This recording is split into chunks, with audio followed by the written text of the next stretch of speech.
Using PLD's tracking sheets in the junior primary years and the two functions that are required.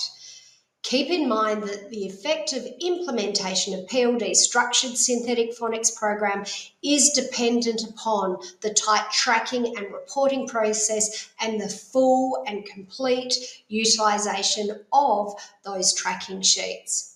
The purpose of this video is to build confidence and skill with those tracking sheets. Too often, teachers remark, "Oh, I'm not very skilled or confident with tracking sheets." Now, this video aims to facilitate the ability to utilise those tracking sheets in the junior primary years with fidelity. There are two functions. PLD does not recommend using formulas to colour code and organise the data. That is not useful. There are two quite simple functions that are required. Function 1, how to hide and unhide columns. The tracking sheets are quite long. They will outline Term 1 class screening, Term 2, Term 3, Term 4. They are quite long. However, PLD recommends that typically only have the current term in view.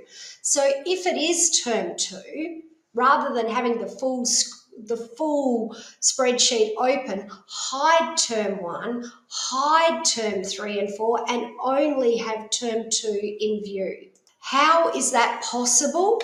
Well, it's as simple as clicking on the letters at the top, right-clicking on your mouse, scrolling down and select Hide Column. And how to unhide? Again, it's as simple as highlighting, clicking on and highlighting a number of columns at the top, right-click, drop down and selecting Unhide. Here is a short demonstration video in which you will see this function performed.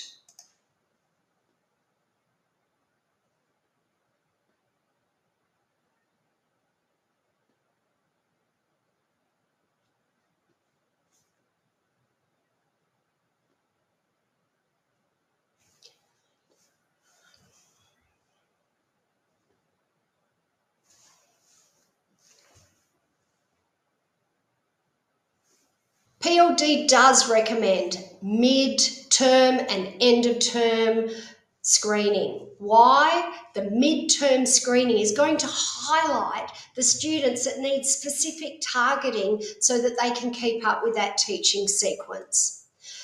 The same is implemented at a foundation level, mid-term screening as well as end-of-term screening, so that the majority of students with that midterm screening and that reaction to who's starting to deviate and slip behind the class program, that with targeting we'll get more students keeping up with that teaching sequence. Remember, only have a single term visible at any one time of the year. So here's Term 3 with the mid-term screening and also the end of term screening. Function 2 is the cutting and pasting of rows, and this also can involve inserting rows and deleting rows to make room for that movement of student data. Why is this necessary? Well, initially, students are placed in alphabetical order, but what PLD advocates is that students are placed in targeted teaching groups. How is it possible to cut and paste rows of data right through that spreadsheet? Click on the row number, right-click.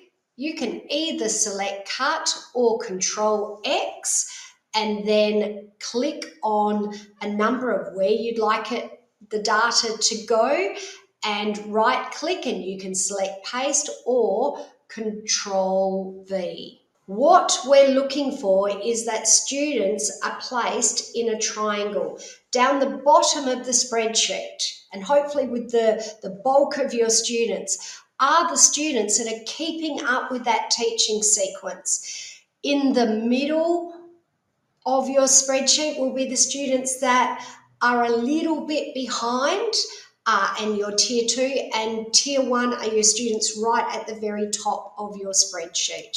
Here is a short demonstration video.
Now, what you also saw in that demonstration was sometimes the inserting of a row so that a student can be placed in a specific spot, and sometimes the deletion of rows because rows are there that are not required. Clicking on the number, right click, drop down to either insert row or delete row. Here we have down the bottom of our spreadsheet students who are keeping up with that teaching sequence and by midterm have already demonstrated their term 1 skill. In the middle, we have students that require some additional small group targeted teaching, and at the top we have students that potentially, even with that intensive small group teaching, may not have fully acquired that particular skill, and in fact may still be working towards it in the subsequent term. Reminders and some red flags before we finish. It's really important to understand that when students are reading or conversely spelling at a high level, please, foundation teachers, stop testing the pre-literacy skills. We have students here that are spelling at 100% accuracy. Well, we can assume that they have the ability to segment and they've also got alphabet knowledge. It says it here, but teachers tend to miss this, that it is only students that are scoring 0 to 40%, such as these students here, that we would keep screening their pre-CVC skills. Here we have data entry, and too much data entry because some teachers have over-tested skills they didn't need to, but also there is no teaching plan. We want to know here who's ready for digraphs in term 3, who's still working at a term 2 level, and who is really starting to deviate from the class and is requiring that term 1 process. And again, organising data into tier 1, 2 and 3 with the students that are keeping up with that teaching sequence down the bottom of your spreadsheet. Remember, the effective implementation of PLD structured synthetic phonics program requires the effective use of tracking sheets and using those tracking sheets with fidelity rather than choosing your own journey. There is support available through the PLD website. This concludes using the tracking sheets in the junior primary, and it is hoped that this video has built your skills and your confidence to engage with those 2 quite simple functions. If you found this information useful, don't forget to click the subscribe button and check out our related videos shown here. If you have any questions or feedback, please add them to the comments below and we'll be sure to respond. Otherwise, you can reach us via live chat on our website, pld-literacy.org. Thanks again for viewing.